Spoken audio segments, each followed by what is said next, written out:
दोस्तों, इस वीडियो में हम कक्षा 9 विज्ञान के गति चैप्टर से एक बहुत इंपॉर्टेंट टॉपिक करेंगे, ग्राफीय विधि से गति के समीकरण सिद्ध करना। तो यहाँ पर आप देख सकते हैं गति के 3 समीकरण हैं, इन्हें हम ग्राफीय विधि से सिद्ध करेंगे।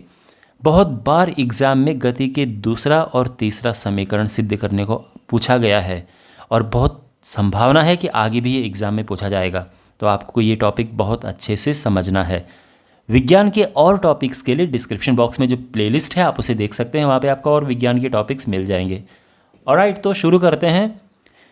तो सबसे पहले आपको ध्यान में रखना है कि जो ग्राफ है उसको हम कैसे स्टडी करते हैं, कैसे समझते हैं। तो पहले तो ग्राफ बनाते हैं यहाँ पर। तो ग्राफ में इस तरह से हम कार्तीय तल बनाते हैं, इसको हम कहते हैं कार्तीय तल, आम भाषा में जिसको ग्राफ पेपर कहते हैं। तो यहाँ पर इस तरह से ये x अक्ष है, तो ये x डैश, ये y अक्ष, ये y डैश। ओके, ये सब ठीक है। x अक्ष दर्शाता है समय को, तो x अक्ष पर हम समय लेते हैं, टाइम t। जो y अक्ष है ये दर्शाता है वेग को, तो वेग यानी वेलोसिटी, v से इसको हम अक्सर लिखते हैं। लेकिन वेग में प्रारंभिक भी होता है, अंतिम वेग भी होता है, तो उसके लिए हम अलग अलग u और v लेते हैं, अलग अलग उनके सिंबल्स हैं। तो ग्राफ बनाने के लिए क्या करेंगे, तो कोई वस्तु है वो गति कर रही है, उसका प्रारंभिक वेग है और अंतिम वेग है, यानी वो ज़ीरो से नहीं चल रही, स्थिर अवस्था से नहीं उसने गति शुरू की है, उसकी पहले ही कोई गति थी, यानी उसको फेंका गया एक तरह से, आप ये समझो। तो ये है ग्राफ, इस तरह से हम कह सकते हैं। यानी यहाँ पे ये प्रारंभिक अवस्था में उसका वेग u है और अंतिम अवस्था में उसका वेग v है। तो अंतिम अवस्था उसकी ये है, यानी यहाँ पे ये है टाइम t, यानी t समय में उसका वेग कितना हो गया है, उसका वेग बढ़ते बढ़ते बढ़ते बढ़ते v पहुंच चुका है, तो ये v है। इनको हम नाम दे देते हैं, ये a है, b, ये c है, और अक्सर हम एक लाइन ऐसे ड्रॉ कर देते हैं, ये अलग बात है, इसकी ज़रूरत बहुत कम पड़ती है, बट फिर भी ये हो गया है d, और इसको हम ई नाम दे देते हैं, इसकी भी बहुत कम ज़रूरत पड़ेगी, पर फिर भी, पर इस तरह से सबको नाम दे दिया है, अगर कभी ज़रूरत पड़ जाएगी तो हम इस तरह से लिख देंगे, ठीक है। अब थोड़ा सा मैं आपको ये समझाता हूँ कि ग्राफ को देखते कैसे हैं। देखो, यहाँ पे जब हम बात करते हैं कि ये दूरी कितनी है b से लेके d तक, अगर आपको केवल b से लेके d तक निकालना है तो हमें ग्राफ में यहाँ पे अक्ष पर देखना होता है कि ये कितना है।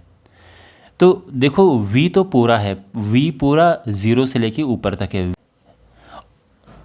और u केवल यहाँ से यहाँ तक है। तो जो बीच का होता है ये हो जाता है v माइनस यू। इस तरह से इसको पढ़ते हैं, मैं आपको जस्ट समझा रहा हूँ। तो अगर आपको केवल bd दूरी की आवश्यकता होगी तो आप v माइनस यू लेंगे। इसी प्रकार से अगर आपको ये दूरी चाहिए कि ये कितनी है, तो इसके लिए क्या करेंगे, तो देखो ये दूरी जितना ये है उतना ही है, और ये है t, क्योंकि यहाँ से यहाँ तक t टाइम है, तो ये भी t लेंगे हम। अगर हमें ये लेना पड़ जाए तो ये भी हम t ही लेंगे फिर, क्योंकि ये बिल्कुल एक जैसे हैं। इस तरह से हम ग्राफ्स को देखते हैं, ग्राफ में वैल्यूज़ लेते हैं, और अब हम इन्हें एक एक करके सिद्ध करते हैं। तो सबसे पहले गति का जो पहला समीकरण है v equals to u plus a t, इसे हम सिद्ध करेंगे।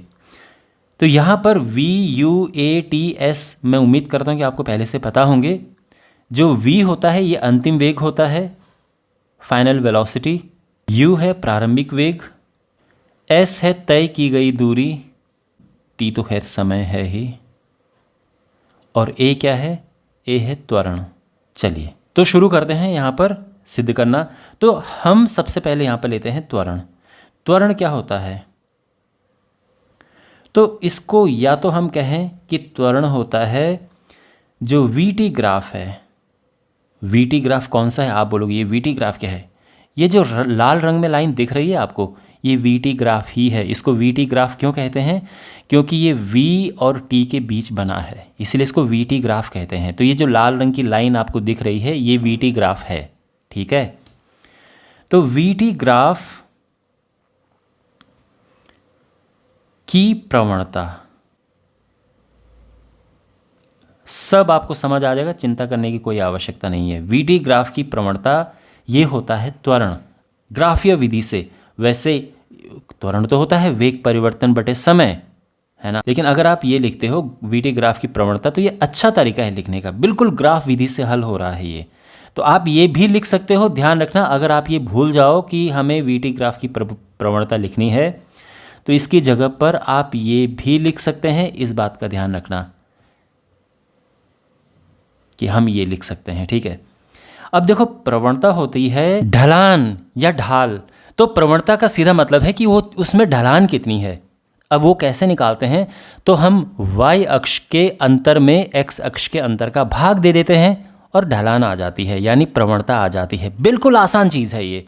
y अक्ष में ये जो ग्राफ है इसका अंतर ये है, तो सीधा ये हो गया BD, और x अक्ष में अगर हम अंतर की बात करेंगे तो ये है, यानी ये हो गया AD। तो BD बटे AD ये है। BD क्या है? तो मैंने बताया था ना आपको, BD क्या है? BD है इतना, यानी V में से U को हम माइनस करेंगे, ये है V माइनस U। और AD क्या है? तो AD यहाँ से यहाँ तक समय है। और त्वरण क्या है? त्वरण तो इसको हम A से संबोधित करते हैं। अब T का यहाँ क्रॉस मल्टीप्लाई होगा तो ये बन जाएगा AT बराबर V माइनस U। V को इस तरफ अगर हम लेकर आते हैं तो ये बन जाता है V को यहाँ पर लिखें, अगर माइनस U इधर लाएंगे तो प्लस U हो जाएगा, तो ये U प्लस AT आ जाएगा। और ये यहाँ पर बिल्कुल सिद्ध हो चुका है, पहला समीकरण आ चुका है। तो आप समझे बहुत ही सिंपल तरीके से। ओके, अब बढ़ते हैं सेकंड समीकरण की ओर। सेकंड समीकरण s equals to u t plus half a t square, इसको अब हम डिराइव करके लेके आएंगे। अब यहाँ पर देखो, जो हमने पहले जब हमने पहला समीकरण किया था तो त्वरण का हमने क्या लगाया था कि वी टी ग्राफ की प्रवणता जो है वो त्वरण होता है, और या फिर वेग परिवर्तन की दर, वेग परिवर्तन बटे समय, सिंपल। तय की गई दूरी की जब हम बात करते हैं, ये क्या होता है? ये है, ध्यान रखना, जैसे जिस प्रकार से त्वरण था वी टी ग्राफ की प्रवणता, इसी प्रकार से तय की गई दूरी होता है वी टी ग्राफ से घिरा हुआ क्षेत्रफल, ठीक है। तो वी टी ग्राफ से, यानी ये वी टी ग्राफ मैंने क्या बताया था, क्या है? ये लाल रंग की जो लाइन है, इससे कौन सा क्षेत्रफल घिरा हुआ है? इससे ये क्षेत्रफल घिरा हुआ है। तो ये इसका क्षेत्रफल हमें निकालना है। तो क्या है? यानी तय की गई दूरी जो है इसका सिंबल होता है S, और क्षेत्रफल कौन सा घिरा हुआ है? तो OAB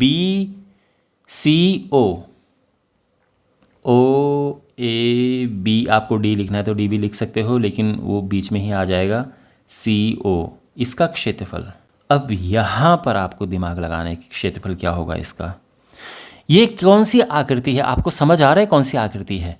अच्छा, अगर मैं आकृति को इस तरह से बनाऊं, अगर मैं ये आकृति बनाता हूं तो ये कौन सी आकृति है? यहाँ पर ये दोनों समांतर रेखाएं हैं, तो इसको हम समलंब चतुर्भुज कहते हैं। ये समलंब चतुर्भुज है, ओके। तो OABCO का क्षेत्रफल। आपके मन में प्रश्न होगा कि सर हम त्रिभुज का अलग एरिया निकाल दें और आयत का अलग एरिया निकाल दें, उनको प्लस कर दें। आप वो भी कर सकते हो, बट मैं चाहता हूँ कि आप ये सीखो, क्योंकि इससे चीज़ें बहुत आसान हो जाएंगी और आपको आना भी चाहिए, आपके सिलेबस में है ये सब। जब हमारे पास इस प्रकार से समलंब चतुर्भुज होता है तो इसका क्षेत्रफल क्या होता है? इसका जो एरिया है क्षेत्रफल, उसका फॉर्मूला होता है हाफ इंटू जो समांतर भुजाएं हैं। मान लो कि ये A है और ये B है, तो इनको हम प्लस कर देते हैं, और फिर इनके बीच की जो दूरी होती है, इसको ऊंचाई कह सकते हो या जो भी कह सकते हो, इस तरह से उसका गुणा कर देते हैं। इस तरह से ये फॉर्मूला होता है समलंब चतुर्भुज का। अब आप अगर यहाँ पर देखो तो ये बिल्कुल, ये समझो कि इसको खड़ा कर दिया है, इसको घुमा दिया गया है। आप ये समझो, ये जो रेड कलर की लाइन है वो ये वाली लाइन है। आप समझो इसी को ही घुमा दिया है। समांतर यहाँ पर कौन कौन सी हैं, ये और ये आपस में समांतर हैं और इनकी बीच की दूरी यहाँ पर O से लेके C तक है, जो H यहाँ पर लिखा है। तो बस सिंपल है, यहाँ पर हम लिखेंगे हाफ गुणा समांतर भुजाओं का योग, समांतर भुजाएं इसमें OA है और दूसरी है C से लेके B तक। ये समांतर भुजाएं हैं और उनके बीच की दूरी O से लेके C तक। तो बिल्कुल ये फॉर्मूला आपको याद होना चाहिए, बहुत ही ज़्यादा ज़रूरी है ये। अब यहाँ पे OA क्या है, तो OA यानी ये तो U है। CB क्या है, यानी ये पूरा, तो ये तो V है, गुणा OC जो है O से लेके C तक, ये टाइम है, समय, तो ये हो गया। इतना समझ आ गया। अब देखो यहाँ पे फॉर्मूले में क्या क्या है, फॉर्मूले में S है, U है, T है और A है। क्या नहीं है फॉर्मूले में, ये देखो फॉर्मूले में V नहीं है, तो V को यहाँ से हटाओ। और कैसे हटाएंगे, उसके लिए हमारे पास है V equals to U plus AT, ये है ना। तो यहाँ से V को हम हटाएंगे, तो ये U तो ठीक अपनी जगह पे, V की जगह पे लिखेंगे हम U प्लस AT, ये है ना, पहले में सिद्ध किया था, हम ये यूज़ कर सकते हैं। ये हो जाएगा 2U plus AT into T, और इसमें इसका अंदर गुणा करेंगे, T का अंदर गुणा करेंगे और हाफ का भी अंदर गुणा करेंगे, तो क्या होगा, देखो पहले T का गुणा करते हैं अंदर, तो ये हो जाएगा 2UT प्लस AT स्क्वायर हुआ ना। और अब हाफ का अंदर गुणा करते हैं, तो ये हो जाएगा, हाफ का अंदर गुणा किया, 2 से 2 कट गया, ये तो UT आ गया, और इसमें हाफ का गुणा किया तो ये होगा हाफ AT स्क्वायर, और S जो ऊपर लिखा था इसको ही नीचे लिख के आ जाओ। तो ये आ चुका है, दूसरा समीकरण सिद्ध हो चुका है। तो बस यहाँ पर क्या आपको ध्यान में रखना है कि हमें बस ये क्षेत्रफल निकालना है, आपको एक क्षेत्रफल निकालना आना चाहिए, और हो गया काम। और अब हमारे पास है तीसरा समीकरण। तीसरा समीकरण सिद्ध करने की सबसे अच्छी बात यह है कि दूसरा समीकरण हमने सिद्ध किया था ना यहाँ पे, वहाँ से तो बहुत कुछ हम लेके आ सकते हैं दूसरे समीकरण से। यानी ये समझो कि यहाँ तक तो बिल्कुल सेम है। कितना सेम है, तो ये जो है इतना इतना, बिल्कुल ये हम यहाँ पे लिख सकते हैं।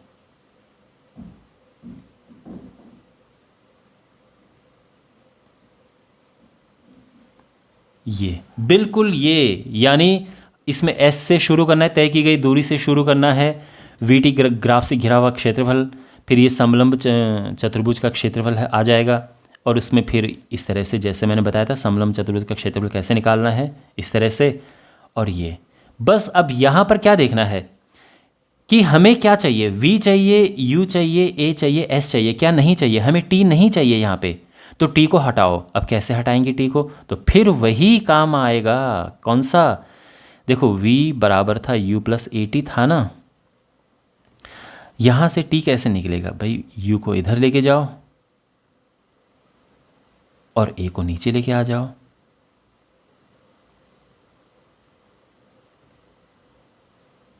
T आ गया है ना, इसको इस तरह से लिख सकते हैं कि T हो जाएगा V minus U upon A।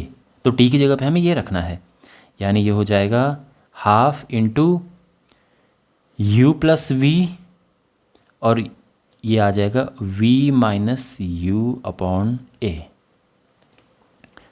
ऊपर वाले का जब हम गुणा करेंगे तो ये आ जाएगा, देखो आपने एक फॉर्मूला सुना है कि A प्लस बी और A माइनस बी का जब आपस में गुणा करते हैं तो ये हो जाता है A square minus b square, सुना है ना, हाँ जी, तो ये वही है।